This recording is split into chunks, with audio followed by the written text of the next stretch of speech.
Assalamualaikum warahmatullahi wabarakatuh.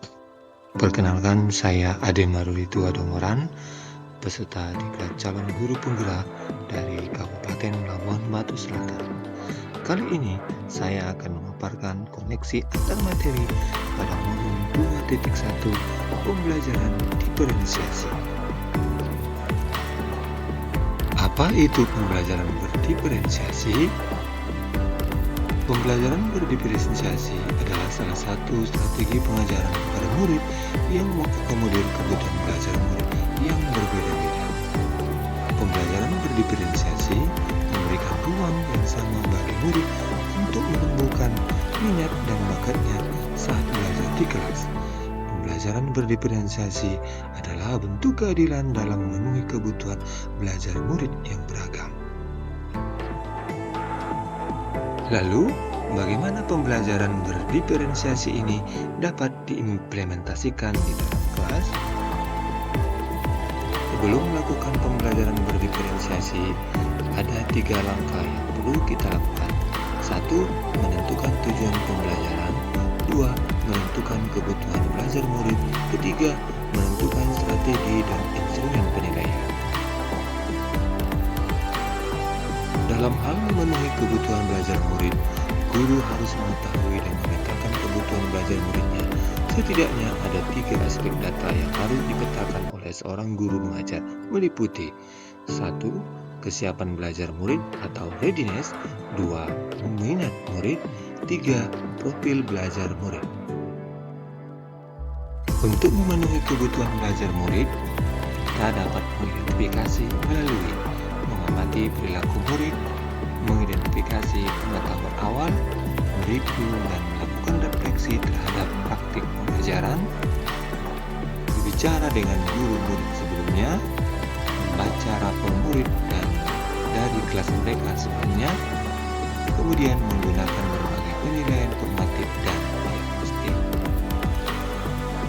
Untuk mewujudkan pembelajaran berdiferensiasi, kita dapat menggunakan 4 strategi. 1. Diferensiasi konten. 2. Diferensiasi proses. 3. Diferensiasi produk. 4. Lingkungan belajar. Diferensiasi konten adalah materi apa yang diajarkan oleh guru di kelas atau materi apa yang akan dipelajari oleh siswa di kelas. Dalam pembelajaran berdiferensiasi, ada 2 cara membuat konten pembelajaran berbeda, yaitu 1. Menyesuaikan apa yang akan diajarkan oleh guru atau apa yang akan dipelajari oleh siswa berdasarkan tingkat kesiapan dan minat siswa. 2. Menyesuaikan bagaimana konten akan diajarkan atau dipelajari itu akan disampaikan oleh guru atau diperoleh oleh siswa berdasarkan profil atau gaya belajar yang dimiliki oleh masing-masing siswa. Strategi yang dapat dilakukan adalah guru dapat mendiferensiasi konten yang akan dipelajari oleh siswa. 1. Menyajikan materi yang bervariasi. 2. Menggunakan kontrak belajar. 3. Menyediakan pembelajaran mini. 4. Menyajikan materi dengan berbagai moda pembelajaran. 4. Menyediakan berbagai sistem yang mendukung. Diferensiasi proses pada bagian ini adalah kegiatan yang dilakukan siswa di kelas. Kegiatan yang dimaksud adalah kegiatan yang bermakna bagi siswa sebagai pengalaman belajarnya di kelas, bukan kegiatan yang tidak berkorelasi dengan apa yang sedang dipelajarinya. Kegiatan-kegiatan yang akan dilakukan oleh siswa ini tidak diberi penilaian kuantitatif berupa angka, melainkan diberikan penilaian kualitatif, yaitu berupa catatan umpan balik mengenai sikap, pengetahuan, dan keterampilan apa yang masih kurang dan perlu diperbaiki atau ditingkatkan oleh siswa. Kegiatan yang dilakukan harus memenuhi kriteria sebagai kegiatan yang baik. Baik, yaitu kegiatan yang menggunakan keterampilan informasi yang dimiliki siswa. Berbeda dalam hal tingkat kesulitan dan cara pencapaiannya. Kegiatan-kegiatan yang bermakna yang dilakukan oleh siswa di dalam kelas harus dibedakan juga berdasarkan kesiapan, minat, juga profil belajar siswa. Diferensiasi produk. Biasanya, produk ini merupakan hasil akhir dari pembelajaran untuk menunjukkan kemampuan, pengetahuan, keterampilan, dan pemahaman siswa setelah menyelesaikan satu unit pembelajaran atau bahkan setelah membahas materi pelajaran selama satu semester. Produk sifatnya sumatif dan perlu diberi nilai.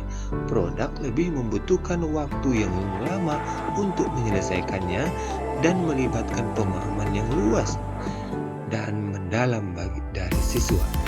Oleh karenanya, seringkali produk tidak dapat diselesaikan dalam kelas saja, tetapi juga di luar kelas. Produk dapat dikerjakan secara individu maupun kelompok. Jika produk dikerjakan secara berkelompok, maka harus dibuat sistem penilaian yang adil berdasarkan kontribusi masing-masing anggota kelompoknya dalam mengerjakan produk tersebut. 4. Lingkungan belajar. Lingkungan belajar meliputi susunan kelas secara personal, sosial, dan fisik. Lingkungan belajar juga harus disesuaikan dengan kesiapan siswa dalam belajar, minat mereka, dan profil belajar mereka agar mereka memiliki motivasi tinggi dalam belajar. Misalnya, guru dapat menyediakan beberapa susunan tempat siswa yang ditempatkan di papan pengumuman kelas sesuai dengan kesiapan belajar, minat, dan gaya belajar mereka.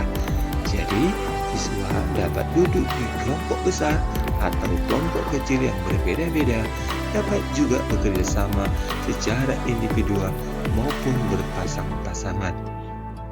Pengelompokan juga dapat dibuat berdasarkan minat siswa yang sejenis maupun tingkat kesiapan yang berbeda-beda maupun yang sama tergantung tujuan pembelajarannya.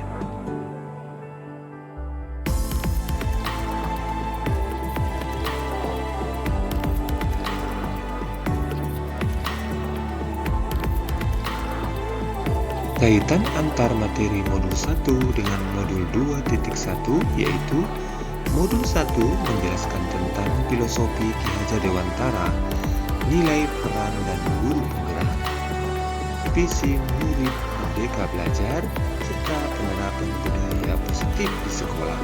Hal ini berkaitan erat dengan modul 21 yang menjelaskan tentang penerapan pembelajaran berdiferensiasi, sehingga kebutuhan murid yang beragam dapat terpenuhi dengan baik dan tercapainya pembelajar sejati dengan profil pelajar Pancasila dan terwujudnya cita-cita merdeka belajar. Demikian pemaparan koneksi antar materi modul 2.1. Terima kasih dan salam guru.